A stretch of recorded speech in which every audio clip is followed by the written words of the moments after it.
আজকে ব্লগটা অনেকটা দেরি করেই শুরু করলাম। এখন বাজে 12:45। দুপুরে খাওয়ার সময় থেকেই ব্লগটা শুরু করছি। আসলে এখানে এসে পড়ে ঘুমোতে কখন যে সময়গুলো চলে যায় বুঝতেই পারিনি। সকালে খাওয়া দাওয়া করার পরে একটু ঘুমিয়েছিলাম, তারপরে ঘুম থেকে উঠে স্নান সেরে একদম দুপুরে ভিডিওটা স্টার্ট করছি। বাই দ্য ওয়ে, কেমন আছো বলো আগে সবাই? আশা করছি সবাই খুব ভালো আছো। আমার নতুন একটা ভিডিওতে তোমাদের সবাইকে অনেক স্বাগত। পুরো ব্লগটা প্রথম থেকে শেষ অবধি দেখতে থাকো, আশা করছি তোমাদের অবশ্যই ভালো লাগবে। আমি স্নান সেরে নিয়েছি দুপুরে খাওয়া দাওয়া করবো বলে। আর এখানে এই যে দেখো আমার বাবা বাঁকি তৈরি করছিল, যেগুলো আমার দাদু শ্বশুর করে। তোমরা তো জানো, যারা আমার রেগুলার ব্লগ দেখো তারা অবশ্যই জানবে দাদু এরকম বাঁকি তৈরি করে না। তো বাবাও এই যে দেখো বাঁকি তৈরি করছিল।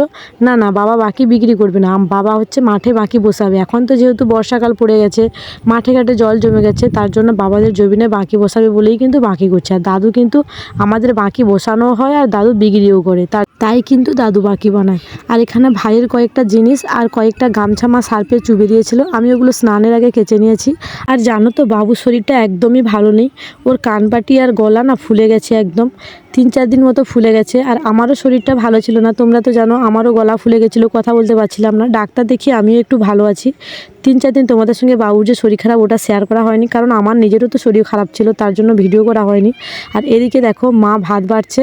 মা আজকে ডিমের ঝোল রান্না করেছে, শাকভাজি রান্না করেছে। আজকে মা এই দুটোই রান্না করছে। তোমাদের দাদাভাই খেলে 3-4খানা রান্না করে, আজকে তো তোমাদের দাদাভাই খাবে না, তাই মা দুটোই রান্না করেছে। যাই হোক, এদিকে বাবু কীরকমভাবে শুয়ে আছে দেখো, ওনার শরীরটা একদমই ভালো নেই। গলা আর কানের 2 ধারে এমন ফুলে গেছে, ঠিকমতো খেতেও পাচ্ছে না, কথা বলতেও পারছে না।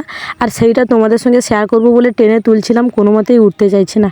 তো যাই হোক, এখন জোর করে মায়ে যে দেখো খেতে বসিয়ে দিয়েছে। তো এখন দেখাচ্ছি দেখো কীরকমভাবে ফুলে গেছে। এখন তো তবুও 3-4 দিন হয়ে যেতে অনেকটা কমেছে। প্রথমে যখন ফুলেছিল আরও ফুলে গেছিলো, খেতেও পাচ্ছিল না, কথাও বলতে পারছিল না। আর এত পরিমাণে যন্ত্রণা করছিল, খুব কান্না করছিল। ডাক্তার দেখিয়ে এখন মোটামুটি একটু ভালো আছে। আর আমার গলার সমস্যাটাও এখন একটু ভালো আছে, পুরোপুরি ভালো হয়নি। তো চলো আগে খাওয়া দাওয়া করে নিই, তারপরে তোমাদের সঙ্গে আবার কথা বলছি। খাওয়া দাওয়া করে নিয়েছি, দুপুরে আমার যেসব ঔষধ ছিল সেগুলো খেয়ে নিয়েছি। বাবুর দুপুরে ঔষধ আছে, তো ওগুলো ওকে দেখিয়ে দিচ্ছি। ওকে একবার দেখিয়ে দিলে আর দেখাতে হয় না, তবুও বাচ্চা তো, তার জন্য ভয় করে সবসময় ওষুধটা খাওয়ার সময় দেখিয়ে দিই, কোথায় ভুলভাল খেয়ে ফেলবে।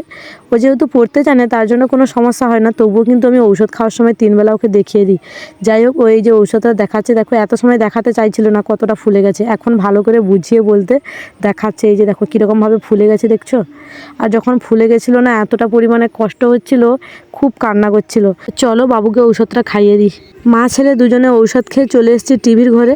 মা, আমি, বাবু 3 জন মিলে বসে টিভি দেখছি। আর বাবু আমার কোলে শুয়ে পড়েছে, আর বাবা তো ঘরে শুয়েছে, তোমরা তো আগেই দেখেছো। আর তোমরা তো জানো দুপুরে আমি খুব একটা ঘুমাই না, বাড়িতে থাকলে দুপুরে রিলস বানাই। আর এখানে তো সারাদিন কোনো কাজকর্ম কিছুই নেই, সারাদিন ধরে ঘুমাচ্ছি, তার জন্য দুপুরে ঘুমও আসছে না। তাই মায়ের কাছে বসে এই যে দেখো 3 জন মিলে টিভি দেখছি। আর তোমাদের দাদাভাই তো আজকে আসেনি, আগেই বললাম। তো আমরা 3 জনে কিছু সময় টিভি দেখার পরে দেখো চলে এসেছি বাইরের দিকে। আর বাবা কিন্তু ঘুম থেকে উঠে আবার সেই বাঁকি তৈরি করতে লেগে গেছে। আর এদিকে মাকে বললাম, মা চলো, বাড়িতে আর ভালো লাগছে না, টিভিও দেখতে ভালো লাগছে না, বাবা বাঁকি তৈরি করুক, চলো আমরা মাঠের দিক থেকে ঘুরে আসি। মা বললো চল।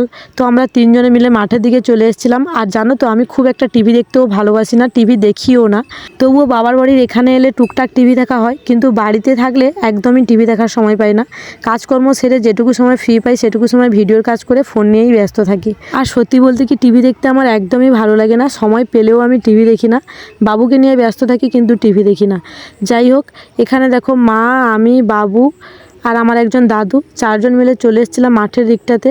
আর মাঠের এদিকটাতে এত সুন্দর পরিবেশ। এখন তো প্রায় চাষবাসের কাজ শুরু হয়ে গেছে, আমাদের এদিকেও শুরু হয়ে গেছে, তাই সবার বাড়িতে মাঠে কিন্তু তলা ফেলানো হয়ে গেছে। আর মাঠের এদিকটাতে পরিবেশটা কত সুন্দর দেখো, চারিদিকটা একদম সবুজে ভরপুর, কত সুন্দর কচি কচি ধান গাছ বেরিয়েছে। আমাদের এখানে প্রায় সবার জমিনেই কিন্তু তলা ফেলানো হয়ে গেছে। এদিকটাতে বসলে না সত্যি খুব ভালো লাগে, চারিদিকটা সবুজ আর নির্জন পরিবেশ। আর এদিকটাতে আমরা বসছিলাম।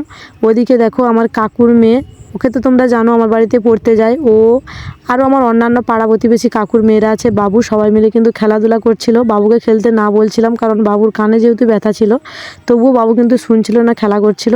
তো যাই হোক, আজকে ভিডিওটা এখানেই শেষ করছি, দেখা হচ্ছে নেক্সট অন্য একটা ভিডিওতে। চলো আজকের মতো সবাইকে টাটা, সবাই ভালো থাকো।